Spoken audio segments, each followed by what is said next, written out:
What's going on, guys? Here at my house on a Friday. Finn was sick today and I wasn't feeling too good the past 2 days. Just wanted to post a quick video. You know, if this whole masonry thing doesn't work out for me, I can still cut an edge. Wish I had a really nice lawn to go right up next to it, make it look even better. But trying to get something done in the yard, get some edges cut. Had to buy a new mulch fork and a new King of Spades half moon edger.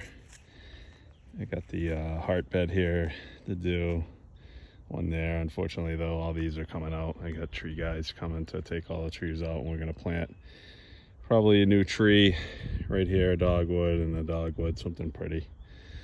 I hope everybody's having a great Friday, and we'll see you on the next one.